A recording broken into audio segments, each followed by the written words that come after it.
সবাই কেমন আছেন? নিশ্চয়ই ভালো আছেন। আমিও আপনাদের দয়ায় ভালো আছি। তো টিউটোরিয়াল হাবের পক্ষ থেকে আরও একটি নতুন টিউটোরিয়াল নিয়ে আপনাদের সামনে হাজির হয়েছি।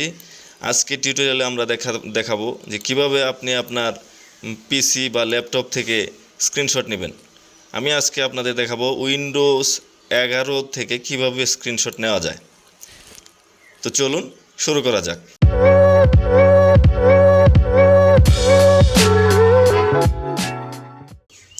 সুপ্রিয় দর্শক শ্রোতা, আমরা উইন্ডোজ বাটনে ক্লিক করব।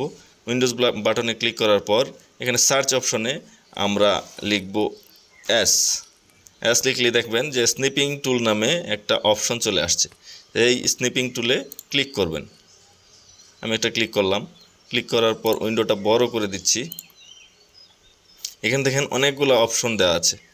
অনেকগুলো অপশনের মধ্যে নিউ আছে, রেক্টেঙ্গুলার মোড আছে, এখানে স্নিপিং মোড। আপনি কিভাবে স্ক্রিনশটটা নিতে চান? আপনি কি চতুর্কোণা একটা স্ক্রিনশট নিতে চান, চারকোণা? আপনি কি শুধুমাত্র একটা উইন্ডোর স্ক্রিনশটটাই নিতে চান, নাকি আপনি সম্পূর্ণ কম্পিউটারের স্ক্রিনশট নিতে চান? আবার এখানে আরেকটা অপশন আছে ফ্রি ফ্রম মোড, অর্থাৎ আপনার যতটুকু প্রয়োজন আপনি ততটুকু স্ক্রিনশট নিতে চান। পাশে দেখেন আরেকটা অপশন রয়েছে, সেটা হচ্ছে যে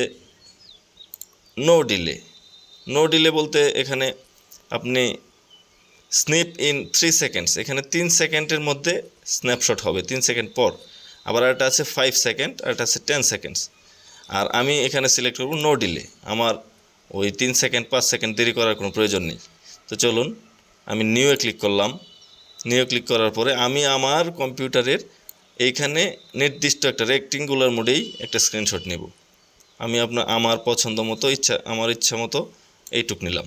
স্ক্রিনশট নেওয়ার পরে এই অপশনে চলে আসার পরে এখানে আরও দেখেন স্ক্রিনশট নেওয়ার পরে অনেকগুলো অপশন চলে আসছে। বল পয়েন্ট এখানে আছে, আপনি কলম দিয়ে লিখতে পারবেন আপনার ইচ্ছা মতো। এখানে আছে, এটা হচ্ছে হাইলাইটার, অর্থাৎ আপনি একটা লেখা যদি হাইলাইট করতে চান সেটাও পাবেন এখান থেকে। এখানে অনেকগুলো কালার রয়েছে, আপনি কালারও দেখতে পাবেন। এখানে আছে ইরেজার, আপনি চাইলে এখান থেকে ইরেজ করতে পারবেন। আপনি যে এডিট করেছেন সেই এডিটগুলো ইরেজ করতে পারবেন। এখানে রয়েছে স্কেল বা রুলারকে আপনি ইউজ করতে পারবেন লেখা বাঁকাতেরা হলো কিনা এটা দেখার জন্য। আর এই পাশে রয়েছে সেভ বাটন, কপি বাটন, এছাড়াও শেয়ার বাটন রয়েছে। এখান থেকেই আপনি সবগুলো কাজ একসাথে করতে পারবেন।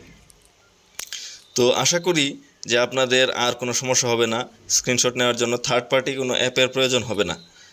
তো আজকের টিউটোরিয়াল এ পর্যন্তই। সবাই ভালো থাকবেন। ধন্যবাদ সবাইকে।